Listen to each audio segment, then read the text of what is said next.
Bismillahirrahmanirrahim. Assalamualaikum warahmatullahi wabarakatuh. Kali ini materi yang akan kita bahas yaitu tentang strategi pembelajaran istimewa tingkat menengah atau TS. Dosen pembimbing Ustazah Majidah MPD. Perkenalkan, kami dari kelompok 8 yang beranggotakan Mbah Riyah, Santi, dan saya sendiri, Siti Nurmina. Kami dari lokal PPA 3B. Kita langsung saja. Yang pertama yaitu pengertian istimewa. Istimewa berarti mendengarkan atau menyimak. Mendengarkan atau menyimak merupakan proses menangkap pesan atau gagasan yang disajikan melalui ujaran. Mendengarkan itu merupakan salah satu keterampilan berbahasa yang sangat penting. Di samping membaca, berbicara, dan menulis, komunikasi tidak akan dapat berlangsung dengan lancar tanpa keterampilan mendengarkan. Dalam proses mendengar, seseorang tidak memusatkan perhatian pada setiap kata yang didengarnya, melainkan inti pesan yang terdengar. Menyimak merupakan suatu proses kegiatan mendengarkan dengan penuh perhatian, pemahaman, serta memperoleh informasi, dapat menangkap isi pembahasan, serta memahami makna komunikasi yang tidak disampaikan oleh si pembaca melalui ujaran atau penyajian kalimat yang disampaikan melalui lisan.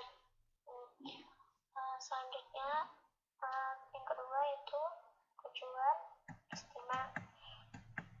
Yang pertama, mengetahui bunyi pelafalan bahasa Arab dan dapat membedakannya, yang meliputi perbedaan fonetik atau perbedaan angka dan huruf yang diucapkan ketika menggunakannya dalam muhadzatsah atau pembicaraan pada umumnya, dan mengucapkannya dengan baik. Selanjutnya, mengetahui perbedaan harakat yang panjang dan yang pendek serta membedakannya. Mungkin harakat yang panjang itu adanya huruf mat, ada alif, ada waw sukun, dan ada ya mati disukun setelah huruf. Itu yang selanjutnya, membedakan antara huruf-huruf yang berdekatan dalam pengucapannya. Mungkin yang sama, yang mirip kayak huruf A sama A, itu huruf K sama To, huruf K, Sa, Sya sama So, itu mirip-mirip jenis itu dan lain-lain. Selanjutnya, mengetahui segala penempatan huruf yang berangkap bertasydid, ada tasydidnya, tanwin, an-in-un, dan dapat membedakannya. Selanjutnya, mengetahui perhubungan antara rumus fonetik dan rumus teks. Untuk slide selanjutnya akan dijelaskan oleh teman kita yaitu Santi. Tujuan menyimak yang selanjutnya yaitu F. Mendengarkan bahasa Arab, bukan menelaah pola gramatikal dalam susunan bahasa. G. Mendengarkan kalimat dan mengerti kesalahan dalam jalannya alur muhadatsah pada umumnya. H. Menemukan beberapa ibarat dari makna yang berbeda-beda dari pemindahan kosakata dan pemindahannya di dalam satu kalimat atau yang dikenal sebagai makna istiqaqi. I. Memahami penggunaan sigot kalam yang digunakan dalam susunan kalimat yang digunakan dalam menunjukkan makna. J. Memahami penggunaan muannas, muzakkar, bilangan, beberapa waktu dan beberapa kata predikat dalam menunjukkan suatu makna.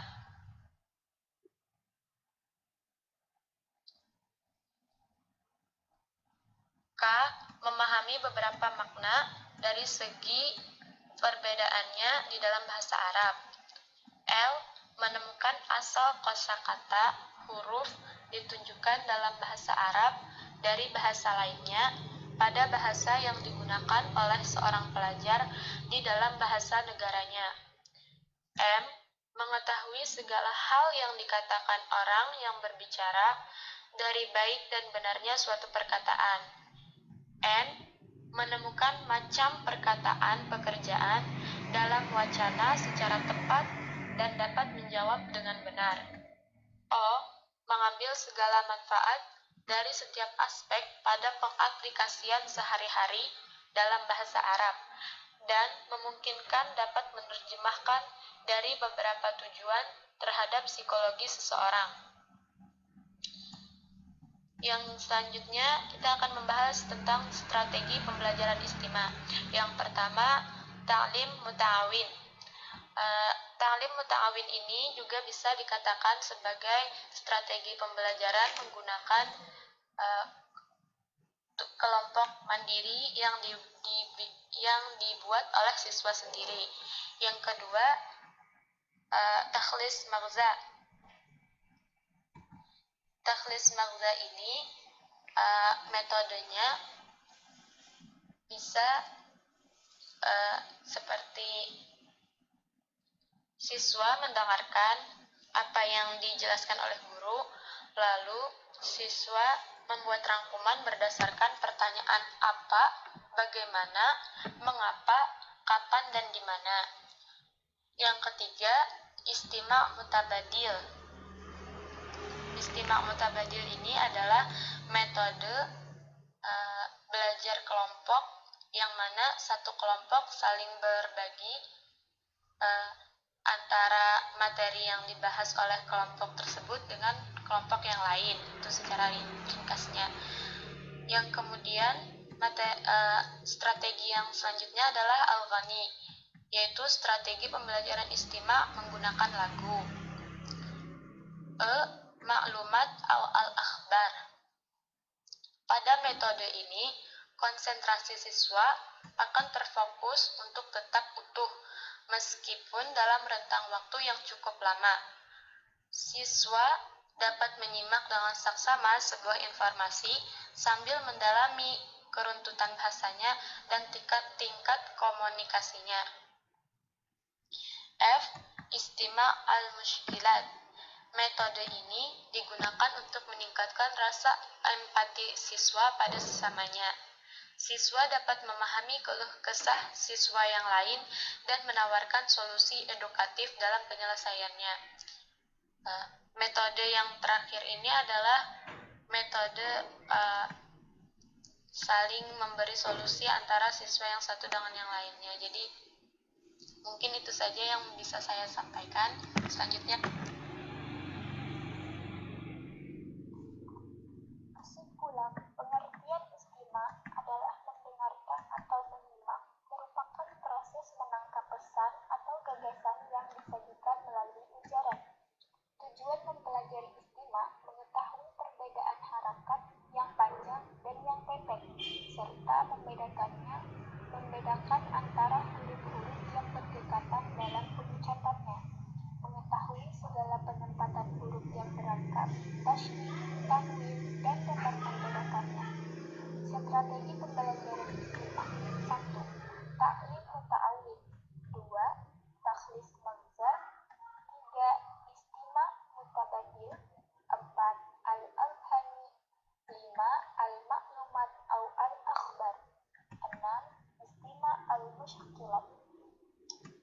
Apakah kalian sudah paham dari materi yang kami sampaikan? Jika sudah paham, ayo kita jawab pertanyaan di bawah ini. 1.